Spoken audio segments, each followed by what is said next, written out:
লুট করে ধ্বংস করেছে, আপনি আপনার আপনার নেতারা করেছে। আপনি তো চোর, হ্যাঁ?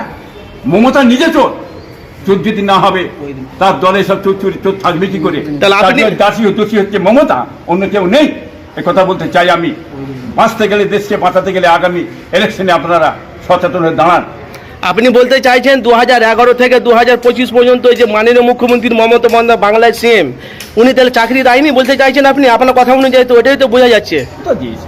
চাকরি দিয়ে তো আজকে মানুষ বেঁচে যেত। হ্যাঁ, কোথায় গেল? মুসলমানদের চাকরি 2% ছিল, সেটা করে কেটে দিয়ে 0% করেছে। চাকরি বন্ধ মমতা করে দিয়েছে, দেখতেন না? চাকরি চুরি করে কি লুট করে দিয়েছে।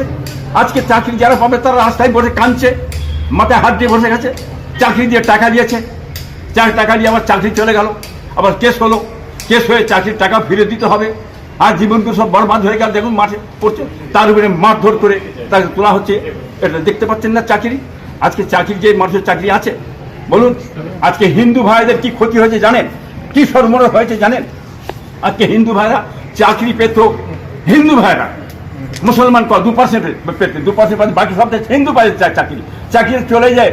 হিন্দু ভাইদের যে কি ক্ষতি হয়েছে, সর্বনাশ হয়েছে, বাংলার হিন্দু ভাইরা বলুক আমার কথা লেগে। আমি যে কাটতে বলুন বাংলার হিন্দু ভাইদেরকে। আমি যে কথা আপনাদেরকে বলতে চাইছি, আমরা দেখেছি হিন্দু মা বোনেরা যেভাবে দুর্গাপূজাটা একটা উৎসব করে, সে উৎসবটা আনন্দ ওদের মুখে দেখতে পাচ্ছি না। কারণটা কি, বিষয়টা কি? কঠিন প্রশ্ন বাবা আবার করতে চাইছে, বলেন। হ্যাঁ, কথাটা খুব সহজ। আজকে দুর্গাপুজো হচ্ছে পশ্চিম বাংলার মধ্যে সবচেয়ে বড় দুর্গা হিন্দু ভাইদের, কি বুঝলেন? এই দুর্গাপুজো করে আসছে কিনে বহুকালতে হয়ে আসছে। আর এই দুর্গাপুজোতে হিন্দু ভাইদের ছেলেরা, বাচ্চারা, আমাদের বাড়ির ছেলেপুলেরা, সব আপনাদের বাড়ির সকল ছেলেপুলেরা, হ্যাঁ, মানে পরবে যে সব ঘোরাঘুরি মিলিতভাবে চলে, কি বুঝলেন? যেটা মুসলমানদের মেলাদ মহফিলে হিন্দু মুসলমান সব আশা করে, আনন্দ করে, এটা এই দুর্গাপূজা এরা বিরাট একটা আনন্দ করে।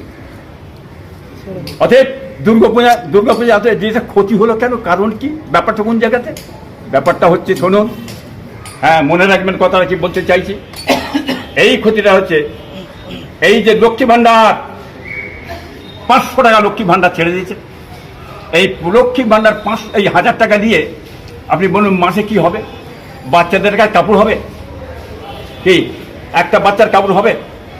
হ্যাঁ, অন্য কোথা থেকে পাবে? টাকা আসবে কোথা থেকে? 100 দিনের কাজটা বন্ধ করে যে কি ক্ষতি করে দিয়েছে, পুজো পাবনি সব মানুষের কি ক্ষতি হয় জানেন? 100 দিনের কাজটা ছিল, বামফ্রন্ট সরকার দিয়েছিল 300 টাকা রোজ।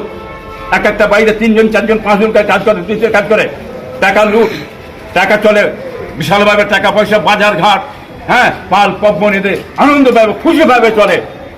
এই লক্ষ্মী ভান্ডারে 5,000 টাকা দিয়ে কিছু হবে? কাজ হবে?